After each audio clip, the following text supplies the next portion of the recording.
நிறைந்தவரே, உம்மை நன்றியோடு துதிக்கிறோம் துதிக்கிறோம் துதிக்கிறோம் துதிக்கிறோம். பரிசுத்தத்தில் பயங்கரமானவரே, உம்மை நன்றியோடு துதிக்கிறோம் ஸ்தோத்திரிக்கிறோம். ஹல்லேலூயா. உமக்கு நன்றி நன்றி நன்றி ராஜா. நம்முடைய மகிமையுள்ள நாமத்தை நாங்கள் நன்றியோடு ஸ்தோத்திரிக்கிறோம். மகத்துவமானவரே, உம்மை நன்றியோடு நாங்கள் ஸ்தோத்திரிக்கிறோம். ஆண்டவரே ஜீவாதிபதியே, உம்மை நன்றியோடு நாங்கள் ஸ்தோத்திரிக்கிறோம். ஹல்லேலூயா. உம்மை துதிக்கிறோம் துதிக்கிறோம் துதிக்கிறோம் துதிக்கிறோம். ஒருவரும் சேரக்கூடாத வழியில வாசம் பண்ணுகிற எங்கள் ராஜாவாகிய தேவனை நாங்கள் துதிக்கிறோம். மகிமையையும் மகத்துவத்தையும் அணிந்து கொண்டிருக்கிறவராகி எங்கள் தேவனை நாங்கள் துதிக்கிறோம். கிருபையில் ஐஸ்வர்யம் உள்ளவராய் இருக்கிற தேவனை நன்றியோடு துதிக்கிறோம். உண்மையையும் உத்தமத்தையும் காக்கிற தேவனை நன்றியோடு துதிக்கிறோம். சதா காலங்களிலும் ஜீவனோடு இருக்கிற தேவனை நன்றியோடு நாங்கள் துதிக்கிறோம். ஆண்டவரே நீதிபரராகி இயேசுவே, உம்மை நன்றியோடு துதிக்கிறோம். பரிசுத்தரே, உம்மை நன்றியோடு துதிக்கிறோம். ஆண்டவரே கிருபையில் ஐஸ்வர்ய சம்பன்னரே, உம்மை நன்றியோடு துதிக்கிறோம். எங்களுக்கு தயவையும் இரக்கத்தையும் காண்பிக்கிறவரே, உம்மை நன்றியோடு துதிக்கிறோம். எங்களை ஆட்கொள்ளுகிற எங்கள் பிதாவே, உம்மை துதிக்கிறோம். காலை தோறும் கிருபைகள் எங்கள் வாழ்விலே புதிதாய் இருக்கிறபடியால் உம்மை நன்றியோடு துதிக்கிறோம். ஆண்டவரே உம்முடைய புதிய கிருபையை எண்ணி உம்முடைய நாமத்தை நாங்கள் உயர்த்துகிறோம். ஆண்டவரே உம்முடைய அதிகமான கிருபையை நீர் எங்களுக்கு அளித்திருக்கிறீர். அந்த கிருபையினாலே நாங்கள் உம்முடைய நாமத்தை நாங்கள் தொழுது கொண்டு அந்த கிருபையினாலே உம்முடைய நாமத்தை நாங்கள் ஸ்தோத்தரிக்கிறோம். கிருபையில் ஐஸ்வர்யம் உள்ள தேவனாகிய கர்த்தர் எங்கள் நடுவிலே பெரியவராக இருக்கிறபடியால் உம்மை துதிக்கிறோம்.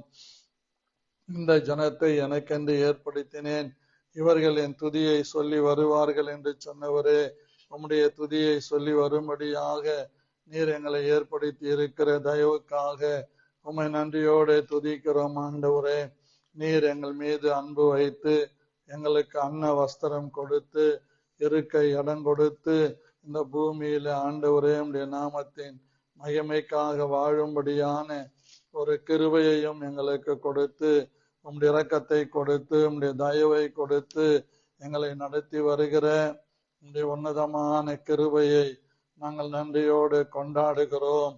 நன்றியோடு நாங்கள் ஸ்தோத்திரிக்கிறோம். ஆண்டவரே மகிமையுள்ளவரே, மகத்துவம் உள்ளவரே, தயவுள்ளவரே, இரக்கத்தில் ஐஸ்வர்ய சம்பன்னரே, உம்முடைய கிருபையை நாங்கள் கொண்டாடுகிறோம். ஆண்டவரே உம்முடைய கிருபை எத்தனை பெரியது ஆண்டவரே, உம்முடைய இரக்கம் எத்தனை பெரியது, உம்முடைய தயவு எத்தனை பெரியது. உம்முடைய அனுகூலமான கிருபை எங்கள் மீது நன்மையாய் இருக்கிறபடியால் உம்மை நன்றியோடு துதிக்கிறோம்.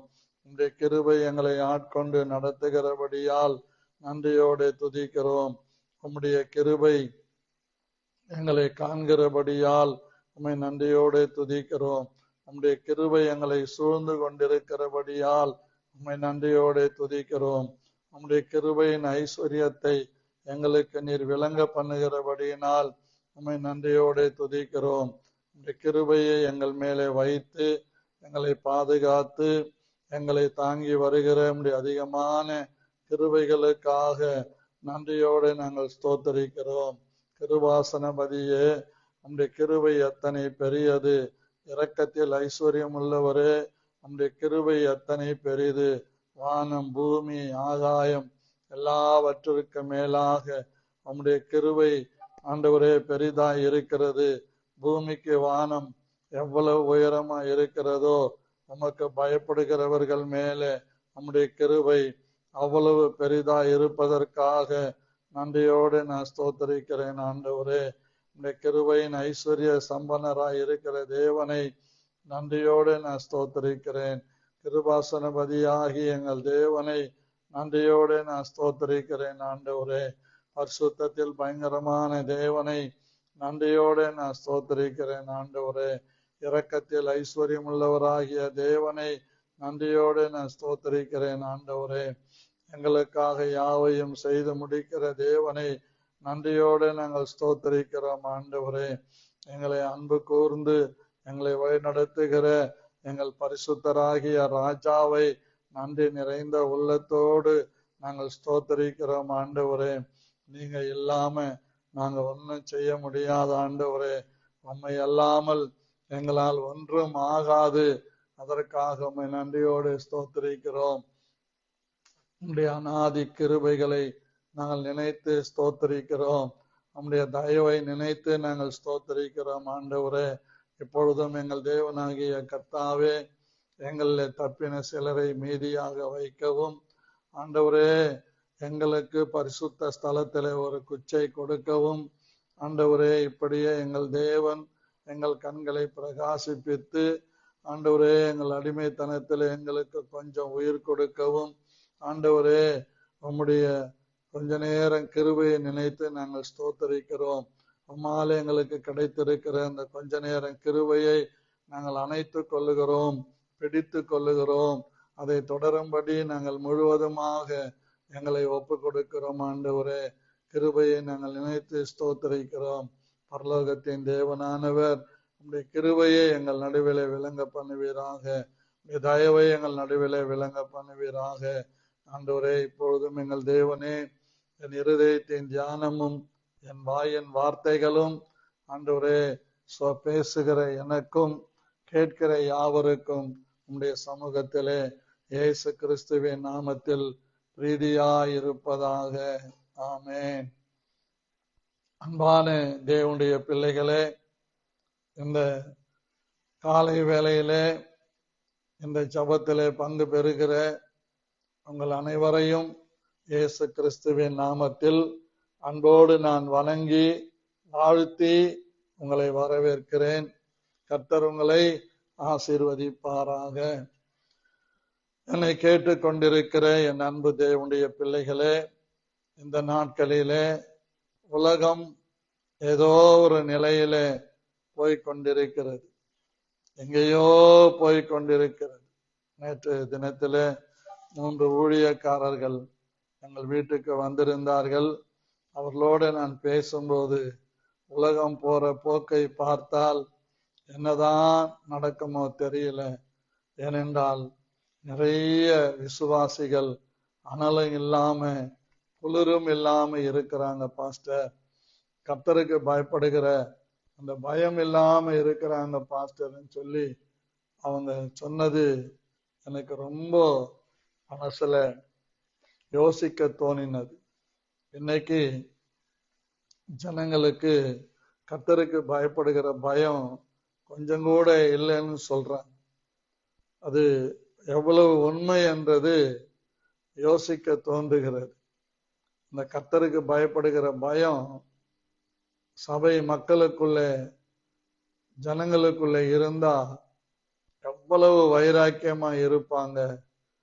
அவங்க பேசும்போது சொல்றாங்க, இந்த 10-15 ஆண்டுகளுக்கு முன்னால் இருந்த அந்த பயப்படுகிற பயம் கூட இப்போதைக்கு இல்லை. அப்படி ஆயிட்டாங்க. இந்த மொபைல் எப்ப கையில வந்ததோ அப்பவே வேதம் வாசிக்கிறத விட்டுட்டாங்க, ஜெபிக்கிறத விட்டுட்டாங்க. ஏன் ஊழியக்காரங்க கூட அப்படி ஆயிட்டாங்கன்னு சொல்லி ரொம்ப வருத்தப்பட்டு பேசிக்கிட்டு இருந்தோம். உண்மைதானே? இன்னைக்கு எத்தனை பேர் நம்ம ஒழுங்கா பைபிள் படிச்சு, ஒழுங்கா ஜெபம் பண்ணி, ஒழுங்கா கர்த்தரை தேடி ஆலயத்துக்கு போய் நம்ம ஆண்டவரை ஆராதிக்கிறோம். சில பொறுப்புகள் வாங்கினவங்க கூட அவங்க சொல்றாங்க, இவங்களை நம்பி இந்த பொறுப்பை கொடுத்தா இவங்க செய்வாங்க அப்படின்னு நாங்க நினைக்கிற நேரத்துல அந்த பொறுப்பை கொடுத்த பிறகு அவங்க அதுல இருந்து முற்றிலுமாக மாறுபட்டு போறாங்கன்னு சொன்னாங்க. பாருங்க, எவ்வளவு பயங்கரமான ஒரு காரியம். அப்படிதான் இன்றைக்கு இருக்கிறது. அதை சம்பந்தப்படுத்திதான் இன்றைக்கு ஒரு வசனத்தை நாம் தியானிக்க போகிறோம். கொஞ்ச நேரமாவது கிருபை கிடைத்தது. நமக்கு கொஞ்ச நேரம் கிருபை கிடைத்திருக்கிறது. என்னை சுற்றிலும் நிறைய ஊழியக்காரங்களை பேர் சொல்லியே நான் சொல்ல முடியும். 30 வயசுல, 35 வயசுல, 40 வயசுல பைபாஸ் சர்ஜரி பண்ணி வாழ்ந்து கொண்டிருக்கிறவங்க எவ்வளோ பேர் இருக்கிறாங்க. ரொம்ப பயமா இருக்குது. சமீபத்திலே ஒரு விசுவாசி பையன், வாலிபன், 30 வயசுதான் ஆகுது. அவனுக்கு ஒரு பைபாஸ் சர்ஜரி பண்ணியிருக்கிறான். அப்போ 3 அடப்புகள் வந்து அந்த 3 அடப்புகள்லேயும் அவனுக்கு ஸ்ட்ரென்த் வச்சிருக்கிறான். அதாவது டியூபே மாத்தி இருக்கிறாங்க. ஏன்னு கேட்டா அந்த வீட்டில இருக்கிற பெற்றோர்களுடைய தவறு. சிறு வயதிலிருந்தே அவனுக்கு பலவிதமான உணவுகளை ஆன்லைன்ல ஆர்டர் பண்ணி தருவாங்க. நினைச்சா அவன் கேட்கறது வாங்கி கொடுப்பாங்க. அப்படி சாப்பிட்டு சாப்பிட்டு கொலஸ்ட்ரால் அதிகமாகி 3 வால்வுகளும் அடப்பட்டு ட்ரிபிளம்ல ஆபரேஷன் பண்ணி வச்சிருக்கிறான். நான் உலகத்தார சொல்லல, ரட்சிக்கப்பட்ட ஆவிக்குரிய சபைக்கு போகிற தி பெண்டிகாஸ்டல் சர்ச் என்று சொல்லப்படுகிற அந்த சபைக்கு போகிற ஒரு குடும்பம், அந்த பையன் அப்படி பாதிக்கப்பட்டிருக்கிறான். அடையாறுல இருந்து யாரோ என் போன் நம்பரை கொடுத்து அவங்க பையனுக்காக ஜெபிக்க சொன்னாங்க. நான் ஜெபிச்சப்ப நான் சொன்னேன், அவனுக்கு இவ்வளவு பெரிய பாதிப்பு வந்ததற்கு காரணம் பெற்றோர்களாகிய உங்களுடைய லேசினஸ் தான். ஏன்னு கேட்டாங்க. எப்படி பாஸ்டர்? ஆமா, காலத்துல அவனுக்கு சமைச்சு போடாம, அவனுக்கு உணவு கொடுக்காம, நீங்க அங்க இங்க அப்படி இப்படின்னு காலங்களை நேரங்களை வீணாக்கிட்டு சமைச்சு சாப்பிட்ற நேரத்துல நீங்க போய் உணவுகளை ஆர்டர் பண்ணி வாங்கி சாப்பிட்டு இன்னைக்கு உன் பையனுக்கு அந்த நிலைமை வந்தது. இனியாவது மனம் திரும்புங்கன்னு சொன்னேன். அவங்க சிபிஎம் ஃபேமிலி. எனக்கு ரொம்ப சங்கடம். ஆவன்னா ஆர்டர் போட்டுருவாங்க. சமைச்சு சாப்பிட்றதுக்கு 1.5 மணி நேரம் டைம் போதும். அந்த 1.5 மணி நேரத்துல எவ்வளோ பெரிய காரியங்களை சாதிக்கலாம். ஏன்னா சமைச்ச பாத்திரங்களை கழுவணும். இதெல்லாம் ஒரு பெரிய ரிஸ்க். அதெல்லாம் ரிஸ்கா. ஆனா இப்போ அவங்க சொல்றாங்க, என்னால நம்பவே முடியல, கிட்டத்தட்ட அந்த பையனுக்கு 13 லட்சம் ரூபாய் பணம் செலவு பண்ணியிருக்கிறாங்க. எவ்வளவு வேதனையான ஒரு காரியம் பாருங்க. இந்த கொஞ்சம் தாங்க, அதாவது லிட்டில் கிரேஸ் ஆஃப் டைம், இந்த கொஞ்ச நேரம் கிருபை நம்ம இழக்கிறதுனால வரக்கூடிய பாதிப்புகள். உழைக்கிறதுக்கு நமக்கு நிறைய பேருக்கு மனசு இல்லை, கஷ்டப்படுறதுக்கு மனசு இல்லை, பாடுபடுறதுக்கு மனசு இல்லை. எல்லாமே சுலபமா வந்துடணும், அப்படிதான் நம்ம நினைக்கிறோம். பிரியமான கர்த்தருடைய பிள்ளைகளே, இன்றைக்கு நாம் சிந்திக்கிற வார்த்தையை கேட்டு நாம் உணர்வடைந்து நம்மை ஆண்டவருக்கு அர்ப்பணிக்கலாம் என்று நான் விசுவாசிக்கிறேன். என்னோடு நீங்கள் திருப்பிக் கொள்ளுங்கள். லூக்கா எழுதின சுவிசேஷம் 16ஆம் அதிகாரம் 10வது வசனத்தை உங்களுக்காக நான் வாசிக்கிறேன். கொஞ்சத்திலே உண்மையுள்ளவன் அநேகத்திலும் உண்மையுள்ளவனாயிருக்கிறான். கொஞ்சத்திலே அநீதி உள்ளவன் அநேகத்திலும் அநீதி உள்ளவனாயிருக்கிறான். அநீதியான உலக பொருளை பற்றி நீங்கள் உண்மையாயிராவிட்டால் யார் உங்களை நம்பி உங்களிடத்தில் மெய்யான பொருளை ஒப்புவிப்பார்கள் என்று இயேசு கிறிஸ்து தம்முடைய சீஷர்களை பார்த்து இங்க சொல்லுகிறதை நாம் பார்க்கிறோம். நல்ல ஒரு சப்ஜெக்ட். இதை படிக்கும் போது எனக்குள்ள ஒரு வித்தியாசமான ஒரு உணர்வு வந்ததை நான் உணர முடிந்தது. என்ன அருமையான காரியம் பாருங்க. இந்த இடத்துல சொல்லப்படுகிற ஒரு காரியம், ஒரு உக்கிரான காரன் எஜமான இடத்துல இருந்து அவன் வெளியே அனுப்பப்படுகிற அந்த நேரம் தெளிவாக அவன் திட்டமிடுகிறதை பார்க்கிறோம். பின்னும் அவர் தம்முடைய சீஷர்களை நோக்கி, ஐஸ்வர்யவானாகிய ஒரு மனுஷனுக்கு ஒரு உக்கிரானக்காரன் இருந்தான். உக்கிரானக்காரன் என்றால் ட்ரெஷரர் என்று சொல்லலாம், அல்லது பொறுப்பாளி என்று சொல்லலாம். ரெஸ்பான்சிபிலிட்டி மேன், ஒரு பொறுப்பு கொடுக்கப்பட்டவன் என்றும் சொல்லலாம். அப்பொழுது எஜமான் அவனை வரவழைத்து, உன்னை குறித்து நான் இப்படி கேள்விப்படுகிறது என்ன? உன் உக்கிரான கணக்கை ஒப்புவி. அப்போ கணக்குன்னு சொல்லும் போது ட்ரெஷரர், பொருளாதார நிபுணர், அதாவது சார்ட்டர்ட் அக்கௌண்டன்ஸ், சிஏ, ஒரு பொறுப்பா அவங்க சிஏ கிட்ட கொடுத்திருக்கிறார். இனி நீ உக்கிரானக்காரனா இருக்கக்கூடாது என்றார். அப்பொழுது உக்கிரானக்காரன், நான் என்ன செய்வேன்?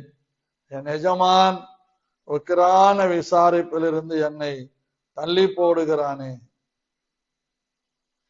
டிஸ்மிஸ் பண்ணிவிடுகிறானே, கொத்துகிறதற்கு எனக்கு பலன் இல்லை. பாத்தீங்களா, கொத்துகிறதற்கு, கஷ்டப்படுறதுக்கு எனக்கு பலன் இல்லை. இறக்கவும் வெட்கப்படுகிறேன், பிச்சை எடுக்கிறதுக்கும் வெட்கப்படுகிறேன் சொல்லிட்டு சொல்றாரு பாருங்க. உக்கிரான விசாரிப்பை விட்டு நான் தள்ளப்படும் போது என்னை தங்கள் வீடுகளில் ஏற்றுக்கொள்ளுவார் உண்டாகும்படி என்ன செய்வேன்? டிஸ்மிஸ் பண்ணிட்டாங்க அப்படின்னா சொந்த பந்தம் கூட அவனை மதிக்க மாட்டாங்க. ஒரு நல்ல நிலையில இருந்து ஒரு ஐஏஎஸ்ஓ ஐபிஎஸ்ஓ இருந்து ஒரு ட்ரெஷரரா இருக்கிற அரசாங்கத்துல அவனை கண்டுபிடிச்சு டிஸ்மிஸ் பண்ணிட்டாங்கன்னா அவனை யாரும் மதிக்க மாட்டாங்க. பதவி இருக்கிற வரைக்கும் தான் மதிப்பு என்று தனக்குள்ளே சொல்லிக்கொண்டு தன் எஜமானிடத்தில் கடன் பட்டவர்களை ஒவ்வொருவனாக வரவழைத்து, எஜமான்கிட்ட யாரெல்லாம் கடன் பட்டு இருக்காங்களோ அவங்கள ஒவ்வொருத்தரா கூப்பிட்டு வந்தவனை நோக்கி, நீ எஜமானிடத்தில் பட்ட கடன் எவ்வளவு என்றான். அவன் 100 குடம் எண்ணெய் என்றான். அப்பொழுது உக்கிரானக்காரன் அவனை நோக்கி, நீ உன் சீட்டை வாங்கி உட்கார்ந்து 50 என்று சீக்கிரமாய் எழுது என்றான். சீக்கிரமாய் 50 எழுதுங்கிறான். பாருங்க, பிராடுத்தனத்திலேயே ஒரு பிராடுத்தனம் இது. பின்பு அவன் வேறொருவனை நோக்கி, நீ பட்ட கடன் எவ்வளவு என்றான். அவன் 100 கலம் கோதுமை என்றான். அப்பொழுது அவன், நீ உன் சீட்டை வாங்கி 80 என்று எழுது என்றான். அங்க 100 50 ஆக்கிட்டான், இங்க 100 80 ஆக்கிட்டான். அநீதியுள்ள உக்கிரக்காரன் புத்தியாய் செய்தான் என்று எஜமான் கண்டு அவனை மெச்சிக்கொண்டான். ஒரு நல்ல ஓனர் போல இருக்குது, அவனை மெச்சிக்கிறார் பாருங்க. மெச்சிக்கொண்டான். ஸ்தோத்திரம், ஸ்தோத்திரம், ஸ்தோத்திரம். இவ்விதமாய் ஒளியின் பிள்ளைகளை பார்க்கிலும் இந்த பிரபஞ்சத்தின் பிள்ளைகள் தங்கள் சந்ததியில் அதிக புத்திமான்களாய் இருக்கிறார்கள். நான் உங்களுக்கு சொல்லுகிறேன், நீங்கள் மாளும் போது உங்களை நித்தியமான வீடுகளிலே ஏற்றுக்கொள்ளுவார் உண்டாகும்படி அநீதியான உலக பொருளால் உங்களுக்கு சிநேகிதரை சம்பாதியுங்கள். கொஞ்சத்திலே உண்மையுள்ளவன் அநேகத்திலும் உண்மையுள்ளவனாயிருக்கிறான். கொஞ்சத்திலே அநீதி உள்ளவன் அநேகத்திலும் அநீதி உள்ளவனாயிருக்கிறான். அநீதியான உலக பொருளை பற்றி நீங்கள் உண்மையாயிராவிட்டால் யார் உங்களை நம்பி உங்களிடத்தில் மெய்யான பொருளை ஒப்புவிப்பார்கள் என்று கொஸ்டின் மார்க் போடப்படுகிறது. நல்லா நம்ம கவனிக்கணும். 100 குடம் எண்ணெய 50 குடமாக்கிட்டோம். 100 கலம் கோதுமைய 80 கலம் கோதுமை ஆகிட்டோம். நம்ம இப்படி எடுத்துக்கலாம். 100 குடம் கோதுமை கடன் வாங்கினவன் இப்ப 80ன்னு எழுதிட்டான். 20 கலம் கோதுமைய இவன் ஆற்றிய போட்டான். 50 குடம் எண்ணெய இந்த உக்கிரானக்காரன் ஆற்றிய போட்டான். இந்த எஜமானுக்கு அது தெரிய வந்த போது எஜமான் எப்படி யோசிக்கிறார் பாருங்க. புத்தியாய் செய்தான. அதுல கூட அவனை பேக்கா இருக்கிறவனை கூட அங்க புத்திமானா நினைக்கிறார். தேவனாகிய கர்த்தர் இந்த காலை வேளை நமக்கு சொல்றாரு, உலக பிரகாரமான காரியத்திலே உண்மையா இல்லாவிட்டால் எஜமான் டிஸ்மிஸ் பண்ணிடுறார். வேலையில இருந்து சரியா சொல்லணும்னா ஊஸ்டிங் பண்ணிடுறாங்க. எந்த பலாபலன்களும் அவங்களுக்கு கிடையாது. பிஎஃப் கிடையாது, பென்ஷன் கிடையாது, எதுவுமே கிடையாது. டோட்டலா டமாலிஷ், டிஸ்ட்ராய்டு. ஆனா அவன் எவ்வளவு புத்தியா 50 குடம் எண்ணெய வச்சு வாழ்க்கை நடத்திக்கலான்னு யோசிக்கிறான். 20 கலம் கோதுமைய வச்சு சாப்பிட்டுக்கலான்னு யோசிக்கிறான். அது எத்தனை நாளைக்கு இருக்குன்றது அது அப்புறம் கதை. இப்படி அநீதியான உலக பொருளாலே, அனித்தியமான உலக பொருளாலே உங்களுக்கு சிநேகிதரை சம்பாதியுங்கள். அனித்தியமான உலக பொருள், அழிந்து போகிற உலக பொருள்.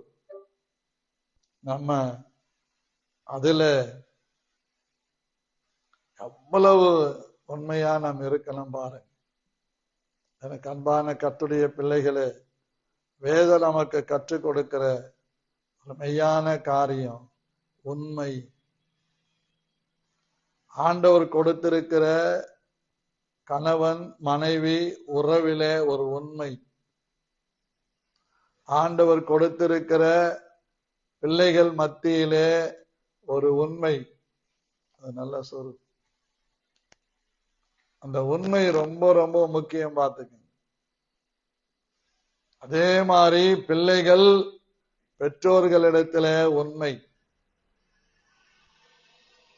இந்த உண்மை உள்ள இடத்துல தேவன் வைத்திருக்கிற ஆசீர்வாதங்கள் அநேகம். கொஞ்சத்திலே உண்மை இருந்தார், கொடுக்கப்பட்ட 5 ரூபாயிலே நாம் உண்மையாயிருந்தா ஆண்டவர் அநேகத்தின் மேல அதிகாரியாய் உயர்த்துவார். கொடுக்கப்பட்ட ஒரு சின்ன குடிசை வீடுதான். அந்த குடிசை வீட்டிலே அழகாத பெருக்கி ஜோடிச்சு அழகா வச்சிருந்தா தேவன் அநேகத்தின் பேரிலே நம்மை ஆசீர்வாதமாய் வைப்பார் என்பதை இந்த வசனத்தின் ஊடாக நாம் புரிந்து கொள்ள முடியும். ஒவ்வொரு காரியத்திலேயும் நமக்கு தேவை உண்மை. அந்த உண்மை எங்கே இருக்கிறதோ அங்கே கர்த்தருடைய ஆசீர்வாதங்கள் தங்கி இருக்கும் என்பதை நாம் புரிந்து கொள்ள வேண்டும். உண்மை என்பது நம் எல்லாருக்கும் தேவை. ஆகவே இந்த உண்மையாய் இருக்கிற தேவனுடைய பிள்ளைகள் தேவனுடைய ஆசீர்வாதங்களுக்கு சொந்தக்காரர்களாக மாற முடியும். உண்மையாக நாம் இருக்கும் பட்சத்தில் எல்லாவற்றிலும் உண்மை. எவ்வளவு உண்மையா இருக்கிறோமோ அவ்வளவும் நன்மைகள் நம்மிடத்துல வரும். ஆம் பிரியமானவர்களே, நாம் உண்மை நம்முடைய வாழ்க்கையை விட்டு விலகாதபடிக்கு கொஞ்சத்திலே உண்மையாய் இருந்தால் தேவன் பெரிய காரியங்களுக்கு நேராய் நம்மை நடத்த முடியும் என்பதை நாம் சிந்திக்க வேண்டும். ஆகவே ஆவியானவர் இந்த காலை வேளை நம்மை பார்த்து சொல்லுகிற வார்த்தை சங்கீதம் 5:9 இப்படியாய் சொல்லுகிறது. எடுத்தவங்க வாசிங்க.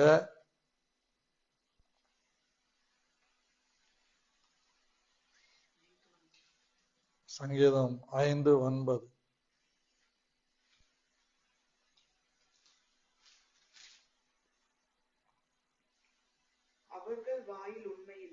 அவர்கள் வாயில் உண்மை இல்லை. முதல்ல எங்க சொல்றாரு பாருங்க, வாயில. அப்படி வாயை திறந்தா பொய்யனா பொய், அம்புட்டு பொய். ஆமா, பிஜேபி காரங்களே தோத்து போயிடுவாங்க, அவ்வளவு பொய். வாயை திறந்தா பொய். பாருங்க, அவர்கள் வாயில் உண்மை இல்லை, அவர்கள் உள்ளம் கேடுபாடு உள்ளது, அவர்கள் தொண்டை திறக்கப்பட்ட பிரேத குழி, தங்கள் நாவினால் இச்சகம் பேசுகிறார்கள். யாருங்க அவங்க அப்படின்னா, பைபிள் அழகா சொல்லுது. கர்த்தருடைய வார்த்தை சொல்லுது, துன்மார்க்கத்திலே இருக்கிறவர்கள், தீமையை நம்புகிறவர்கள், வீம்புக்காரர்கள், அக்கிரமக்காரர்கள், பொய் பேசுகிறவர்கள், இரத்த பிரியர்கள்,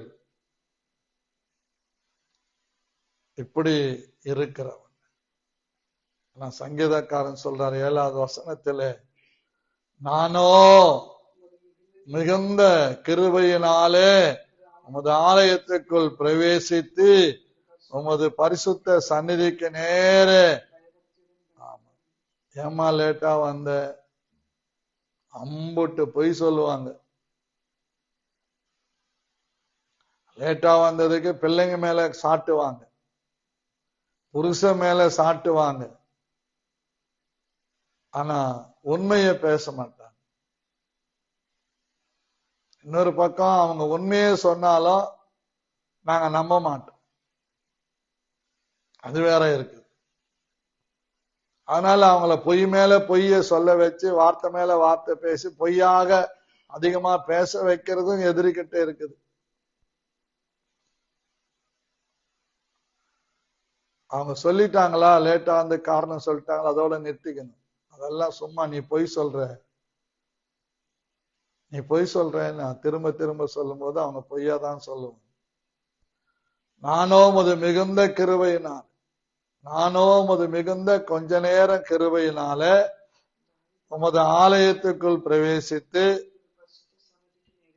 உமது பரிசுத்த சன்னதிக்கு நேரே பயபக்தியுடன் பணிந்து கொள்ளுவேன். யார பணிந்து கொள்ள போறோம்? கர்த்தரை. பொறுப்பு இருக்கிறவங்க சபையில கூட நான் பார்க்கிறேன், பொறுப்பை பெற்றுக்கொண்டவங்க காலையில 8 மணிக்கு ஆராதனைன்னா 7 மணிக்கு வந்து அந்த பொறுப்பை நிறைவேற்றணும். அதுதான் உக்கிரானக்காரனுடைய காரியம். நீ மனதார வர்றியோ இல்லையோ, மனதார செய்யறியோ இல்லையோ, உன் விருப்பத்துக்கு இணங்கி செய்யறியோ இல்லையோ, கொடுக்கப்பட்ட ரெஸ்பான்சிபிலிட்டி ரொம்ப ரொம்ப முக்கியம். உனக்கு கொடுக்கப்பட்ட அந்த பொறுப்புல உக்கிரானக்காரனாக இருக்கணும், உண்மையுள்ளவனா இருக்கணும். திருப்தியா செய்யறியோ இல்லையோ, உண்மையான மனதோடு வந்து செய்யறியோ இல்லையோ, வேண்டா வெறுப்பா கூட நீ வந்து செய்யலாம். ஆனா ஆண்டவர் சொல்றாரு, அது கொஞ்சத்திலே உண்மை. சிலருக்கு ஒரு மிகுந்த தைரியம், என்ன லேட்டா போனா திட்டு போறாங்க, அவள் தானே, திட்டின்னு போனா போறாங்க. அப்படி நிறைய பேர் வேலையை விட்டுட்டு பதங்கொலைறவங்க இருக்கிறாங்க.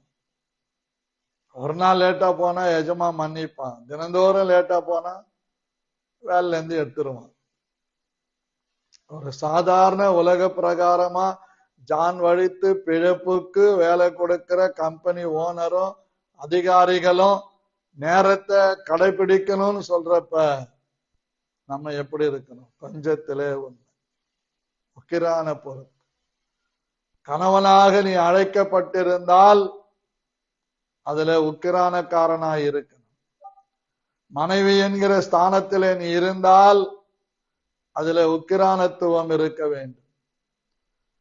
பெற்றோர்கள் என்ற ஸ்தானத்தில் இருந்தால் பிள்ளைகளுக்கு நீங்க உக்கிரானக்காரனாய் இருக்கணும். பிள்ளைகள் என்கிற ஸ்தானத்தில் இருந்தா பிள்ளைகள் பெற்றோர்களுக்கு உக்கிரானக்காரனாய் இருக்கணும். இதுதான் நம்ம ரொம்ப யோசிக்கணும். என்ன மாதிரி ஒரு பாஸ்டர் காலையில சர்ச்சுக்கு ரெடி ஆகிறதுக்கு முன்னாடி பக்கத்து வீட்டு கோழி வந்துச்சு, பிடிச்சிட்டாரு, கைய வச்சு ஒரு கூடையின் கீழே கவுத்திட்டாரு.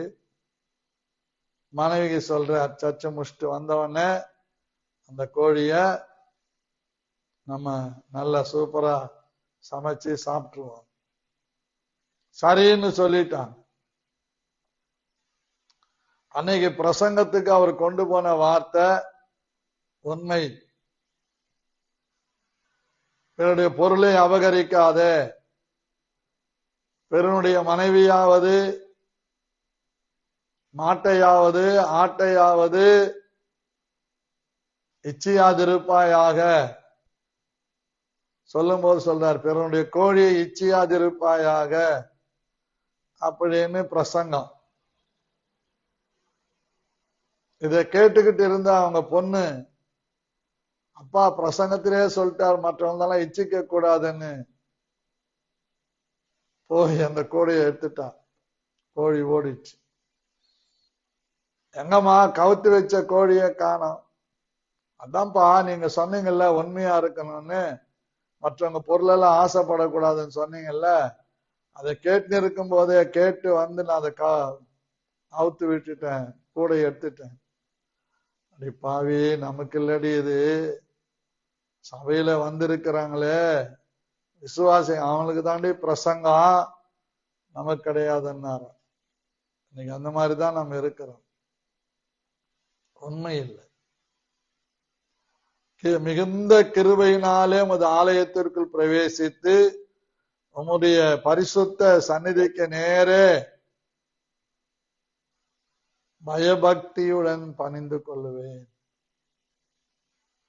8வது வசனம் பாருங்க. கர்த்தாவே, என் சத்துருக்கள் நிமித்தம் என்னை உம்முடைய நீதியிலே நடத்தி எனக்கு முன்பாக உம்முடைய வழியை செவ்வைப்படுத்தும் சொல்லிட்டு சொல்றார், அவர்கள் வாயிலே உண்மை.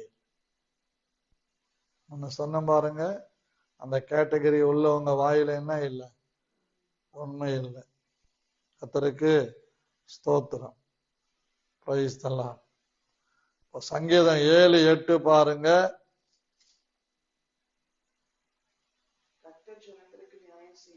கர்த்தர் ஜனங்களுக்கு நியாயம் செய்வார். கர்த்தாவே, என் நீதியின்படியும் என்னிலுள்ள உண்மையின்படியும் எனக்கு நியாயம் செய்யும். எத்தனை பேர் அப்படி ஜெபிக்க முடியும்? சங்கீதக்காரன் ஜெபிக்கிற அருமையான ஒரு ஜெபம், சூப்பரான ஜெபம். பூலோகத்தையும் பரலோகத்தையும் ஒரு உலுக்குகிற ஜெபம். கர்த்தாவே, என் நீதியின்படி என்னில் உள்ள உண்மையின்படி எனக்கு நியாயம் செய்யும். நம்ம சொல்ல முடியுமா? அந்த சொல்லும்படியான தகுதி நமக்கு இருக்குதா? நான் நீதியா இருக்கிறேன், நியாயமா இருக்கிறேன், என்னுடைய நீதியையும் என்னுடைய நியாயத்தையும் நீர் பார்த்து என் உண்மைக்கு தகுந்த பலனை தாரும் என்று சொல்ல முடியுமா? ஸ்தோத்திரம். 9வது வசனத்துல துன்மார்கனுடைய பொல்லாங்கு ஒழிய பண்ணும், நீதிமானை ஸ்திரப்படுத்துவீராக, நீதி உள்ளவராயிருக்கிற தேவரீர் இருதயங்களையும் உள்ளந்திரியங்களையும் சோதிக்கிறது. கொஞ்ச நேரம் கிருபை பெற்றிருக்கிற தேவனுடைய ஜனங்களே, லிசன். நாம் ஒவ்வொருவரும் கொஞ்ச நேரம் கிருபையை பெற்றிருக்கிற நாம் நம்முடைய இருதயங்களை ஆராய்கிறவரும் உள்ளந்திரியங்களை சோதிக்கிறவருமாய் இருக்கிற தேவனிடத்திலே இருக்கு. 10வது வசனத்திலே சொல்றாரு, செம்மையான இருதயம் உள்ளவர்களை ரட்சிக்கிற தேவனிடத்தில் என் பாதுகாப்பு இருக்கிறது, என் கேடகம் இருக்கிறது. என்னை சத்துரு போடுகிற எல்லா அக்னியாஸ்திரங்களை அவிழ்த்து போடத்தக்கதாக என் இயேசு எனக்கு முன்பாக கேடகமாய் இருக்கிறார். ஆகவே இந்த காலை வேளையில நாம் தைரியமா சொல்ல முடியுமா? என் நீதிக்கு தக்கதாக, என் நியாயத்துக்கு தக்கதாக, என் உண்மைக்கு தக்கதாக பதில் கொடுங்க ஆண்டவரேன்னு சொல்ல தைரியம் நமக்கு இருக்கா? சிந்திப்போம். உள்ளந்திரியங்களையும் இருதயங்களையும் சோதிக்கிறவர் பார்க்கிறார். கர்த்தருக்கு ஸ்தோத்திரம். 3வதாக சங்கீதக்காரன் சொல்றார், 12ஆம் சங்கீதம் 1வது வசனத்துல சொல்றார் ஒரு ஜெபம் பாருங்க. ரட்சியும் கர்த்தாவே, பக்தி உள்ளவன் அற்று போகிறான், உண்மையுள்ளவர்கள் மனுபுத்திரரில் குறைந்திருக்கிறார். உண்மையுள்ளவர்கள் மனுபுத்திரரில் குறைந்திருக்கிறார்கள்.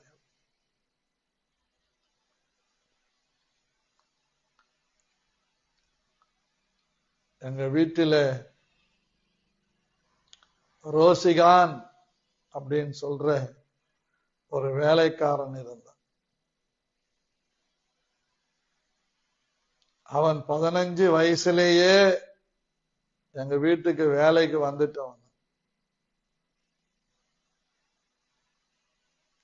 எங்க தாத்தா அவ்வளவு நேர்மையானவனா, உண்மையானவனா, ரட்சிக்கப்பட்டவன் இல்லை, அபிஷேகம் பெற்றவன் இல்லை, அவ்வளவு பர்ஃபெக்டா இருப்பான் பாருங்க. அவன் காலத்துல வீட்டுல இவ்வளவு உண்மையா இருப்பான். எந்த இடத்துல அவனை காவல் வச்சாலும் ஒரே ஒரு துரும்பு கூட திருடு போவார்.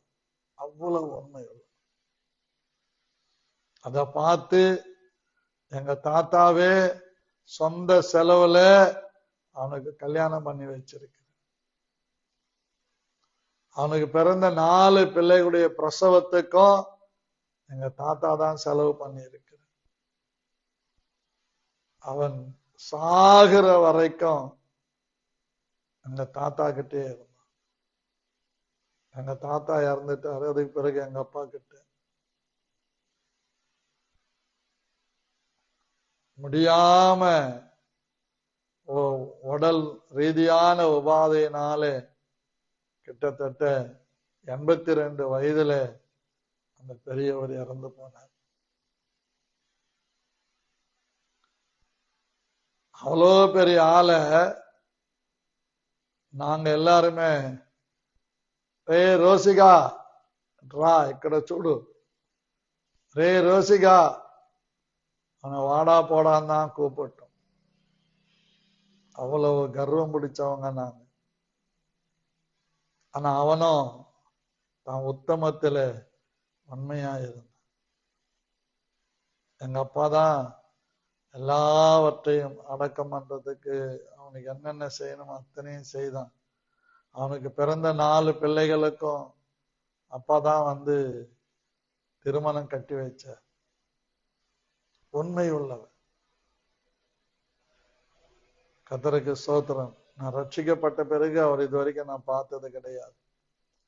ஆனா சொல்லுவாங்க, ஒரே ஒரு துரும்பு கூட ரோசிகான் கிட்ட மறைக்கவே முடியாது. அவ்வளவு நேர்மையான. இன்னைக்கு மனைவியை பார்த்து புருஷன் சொல்ல முடியுமா, நீ நேர்மையான மனைவி என்ன? புருஷனை பார்த்து மனைவி சொல்ல முடியுமா, நீ நேர்மையானவள்னு? பிள்ளைகள் பெற்றோரை பார்த்து சொல்ல முடியுமா, நீங்க நேர்மையானவங்கன்னு?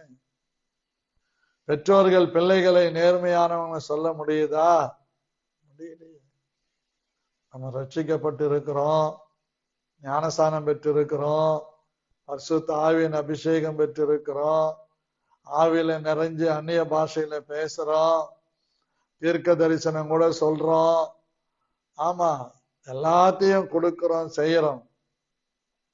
நேர்மை இருக்குதா? உண்மை இருக்குதா? அதாங்க சொல்ற. ரட்சியும் கர்த்தாவே, பக்தி உள்ளவன் அற்று போகிறான். உண்மை உள்ளவர்கள் மனுபுத்திரரில் குறைந்திருக்கிறார்கள். அவரவர் தங்கள் தோயரோடு பொய் பேசுகிறார்கள். இச்சக உதடுகளால் இருமனதாய் பேசுகிறார். நான் எப்பவாவது டிவியில சில டிபேட் எல்லாம் பார்ப்பேன். எல்லாரும் ஒரு மாதிரி பேசினா பிஜேபி காரன் மாத்திரம் ஆப்போசிட்டா தான் பேசுவான். பொய்யா பேசுவான், கோபப்படுத்துற மாதிரி பேசுவான், பேசினே இருப்பான். அவனுக்கு 4 பேர் அங்க சப்பக்கட்டு கட்டுவாங்க. உண்மைய பேசுறவன பேசவே விட மாட்டான். அந்த டிபேட்ல ஆதாரங்களோடு பேசுறவங்கள பேச விடுறதில்லை. அப்படி சண்டை போட்டு கெட்ட வார்த்தை போட்டு மைக்க பிடிங்கி போட்டு ஓடுறான். இப்படிதான் உலகம் போய்கொண்டிருக்கு. அருமையான தேவனுடைய பிள்ளைகளே, ஸ்தோத்திரம். 4வதாக சொல்லி ஜெபிக்கலாம். 19ஆம் சங்கீதம் 9வது வசனம். கர்த்தருக்கு பயப்படுகிற பயம் சுத்தமும் என்றைக்கும் நிலைக்கிறதுமாய் இருக்கிறது. Godliness is everlasting. இந்த கர்த்தருக்கு பயப்படுகிற பயம் என்றைக்கும், கர்த்தருக்கு பயப்படுகிற பயம் சுத்தமும் என்றைக்கும் நிலைக்கிறதுமாயிருக்கிறது. கர்த்தருடைய நியாயங்கள் உண்மையும் அவைகள் அனைத்தும் நீதியும் உள்ளவைகளாயிருக்கிறது. ஆகவே என்னை கேட்டுக்கொண்டிருக்கிற என் அன்பு தேவனுடைய பிள்ளைகளே, கர்த்தருக்கு பயப்படுகிற பயம் நம்மிலே இருந்தால், அந்த கர்த்தருக்கு பயப்படுகிற பயம் நம்மை கொஞ்சத்திலே இருந்தால் அநேகத்திலே நம்மை அதிகாரியாக உயர்ந்தவர்களாக மாற்றுகிறது. கொஞ்சத்திலே அநீதி உள்ளவன் அநேகத்திலும் அநீதி உள்ளவனாக இருக்கிறான் அப்படின்னு சொல்லுது வாசம். கொஞ்சத்திலே நீ அநீதியா இருக்கிறியா? நான் இருக்கிறேனா? அநேகத்தில் அநீதியா இருப்பான். ஆகவேதான் வெளிப்படுத்தின விசேஷத்துல நாம் படிக்கிறோம், பரிசுத்தமா இருக்கிறவன் இன்னும் பரிசுத்தமாக, அசுத்தமா இருக்கிறவன் இன்னும் அசுத்தமா இருக்கட்டும். இதோ நான் சீக்கிரமாய் வருகிறேன். அவன் அவனுடைய கிரியைகளுக்கு தகுந்த பலன் அவன் அவனுக்கு நான் அளிக்கும்படி என்னோட கூட வருகிறேன். பரிசுத்தமா இருக்கிறவன் இன்னும் பரிசுத்தமா இருக்கட்டும். அநீதி செய்கிறவன், அநியாயம் செய்கிறவன் இன்னும் அநியாயம் செய்யட்டும். வெளிப்படுத்தல் 22:11. இதோ சீக்கிரமாய் வருகிறேன். அவனுடைய கிரியைகளின்படி அவனவனுக்கு நான் அளிக்கும் பலன் என்னோட கூட வருகிறது. இன்னைக்கு நம்முடைய தவறுகளையும் பிழைகளையும் நம்ம மூடி மறைக்கணும் தான் பாக்கிறோமே தவிர, இது இப்ப நடந்துச்சுங்க, எனக்கே தெரியல எப்படியோ நடந்துச்சு அப்படி சொல்லிட்டு நீ சரி பண்ணீங்கன்னா அதுக்கு பேர் தான் உண்மை.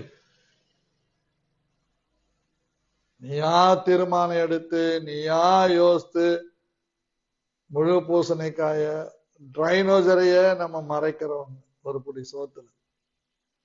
உண்மை இருக்கணும். உண்மையுள்ளவன் பரிபூர்ண ஆசீர்வாதங்கள் பெறுவான். அப்படியே நம்முடைய வலது கரத்தை தலைமையில வச்சு நம்ம செபிக்கலாம்.